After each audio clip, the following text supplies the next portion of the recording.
ಸಾಯಿ ಶ್ರೀ ಸಾಯಿ ಜಯ ಜಯ ಸಾಯಿ. ಗುರುಪೂರ್ಣಿಮೆಯ ಪವಿತ್ರ ದಿನದ ಅಂಗವಾಗಿ ವಿಜಯನಗರ ಜಿಲ್ಲೆ ಹಗರಿಬೊಮ್ಮನಹಳ್ಳಿ ತಾಲೂಕಿನ ಕೇಚನಬಂಡಿ ರಸ್ತೆಯಲ್ಲಿರುವ ಶ್ರೀ ಸಾಯಿಬಾಬಾ ದೇವಸ್ಥಾನದಲ್ಲಿ ವಿಶೇಷ ಪೂಜಾ ಕಾರ್ಯಕ್ರಮಗಳು ಅತ್ಯಂತ ಭಕ್ತಿ ಭಾವದಿಂದ ಜರುಗಿದವು. ದೇವಸ್ಥಾನದಲ್ಲಿ ಬೆಳಗ್ಗೆಯಿಂದಲೇ ಶ್ರೀ ಸಾಯಿಬಾಬಾ ಅವರಿಗೆ ವಿಶೇಷ ಅಭಿಷೇಕ, ಅಲಂಕಾರ, ಮಹಾಮಂಗಳಾರತಿ ಹಾಗೂ ಭಜನಾ ಕಾರ್ಯಕ್ರಮಗಳು ಜರುಗಿದವು. ಗುರುಪೂರ್ಣಿಮೆ ಹಿನ್ನೆಲೆಯಲ್ಲಿ ಹಗರಿಬೊಮ್ಮನಹಳ್ಳಿ ಹಾಗೂ ಸುತ್ತಮುತ್ತಲಿನ ಗ್ರಾಮಗಳಿಂದ ಆಗಮಿಸಿದ್ದ ಸುಮಾರು 2,000ಕ್ಕೂ ಹೆಚ್ಚು ಭಕ್ತಾದಿಗಳು ಸಾಯಿಬಾಬಾ ಅವರ ದಿವ್ಯ ದರ್ಶನ ಪಡೆದು ಧನ್ಯತಾ ಭಾವ ಮೆರೆದರು.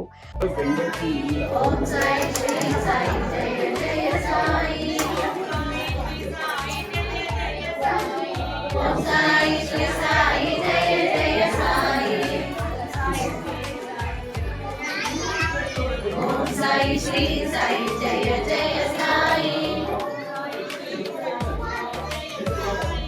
ಓಂ ಸಾಯಿ ಶ್ರೀ ಸಾಯಿ ಜಯ. ಮಧ್ಯಾಹ್ನ ದೇವಸ್ಥಾನಕ್ಕೆ ಆಗಮಿಸಿದ ಎಲ್ಲ ಭಕ್ತರಿಗೂ ದೇವಸ್ಥಾನ ಸಮಿತಿಯಿಂದ ಬೃಹತ್ ಮಹಾಪ್ರಸಾದ ಅಂದರೆ ಅನ್ನ ಸಂತರ್ಪಣೆ ವ್ಯವಸ್ಥೆ ಮಾಡಲಾಗಿತ್ತು.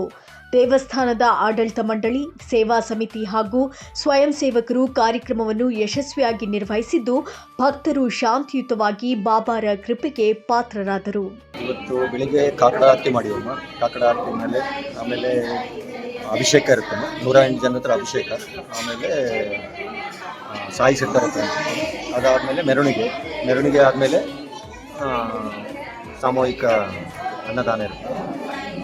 ಅದಾದಮೇಲೆ ಈಗ ಸಾಯಿ ನಾಮ ಈಗ ಸಾಯಂಕಾಲ 6 ಗಂಟೆಯಿಂದ ಸ್ಟಾರ್ಟ್ ಆಗಿ ನಾಳೆ ಬೆಳಿಗ್ಗೆ 6 ಗಂಟೆವರೆಗೆ ಇರುತ್ತೆ. ಈಗ ಸೇಜಾರತಿ ಅಂತ ಮಾಡ್ತೀವಿ ರಾತ್ರಿ. ಆಮೇಲೆ ಪೌಳಿಂತಿ ಸೇವಂತೆ ಇರುತ್ತೆ 10 ಗಂಟೆಗೆ ರಾತ್ರಿ. ಇದೆಲ್ಲ ಕಾರ್ಯಕ್ರಮ. ಇದು ಗುರುಪೂರ್ಣಿಮೆ ವಿಶೇಷ. ಗುರುಪೂರ್ಣಿಮೆ ವಿಶೇಷ 108 ಜನದಿಂದ ಅಭಿಷೇಕ ಮಾಡಿಸ್ತೀವಿ. ಮತ್ತೆ ಇದು ಇವತ್ತಿನ ವಿಶೇಷ ದಿನದಲ್ಲಿ ಅಲ್ಲಿ ದೇವಸ್ಥಾನದಲ್ಲಿ ಏನು ಪೂಜೆ ಇರುತ್ತೆ ಅದನ್ನು ಇಲ್ಲಿ ನೀವು ದೇವಸ್ಥಾನದಲ್ಲಿ ಶಿರಡಿಯಲ್ಲಿ ಏನಾಗುತ್ತೆ ಅದೇ ಸೇಮ್ ಪ್ರೋಗ್ರಾಮ್ ಇಲ್ಲಿ. ಓಕೆ, ತುಂಬ ಧನ್ಯವಾದಗಳು ನಮ್ಮ ವಾಯ್ಸ್ ಆಫ್ ವಿಜಯನಗರ ಜೊತೆ. ನಮಸ್ಕಾರ. ಓಕೆ, ನಮಸ್ಕಾರ. ನಿಖರ ಸುದ್ದಿಗಾಗಿ ನೋಡ್ತಾ ಇರಿ ವಾಯ್ಸ್ ಆಫ್ ವಿಜಯನಗರ.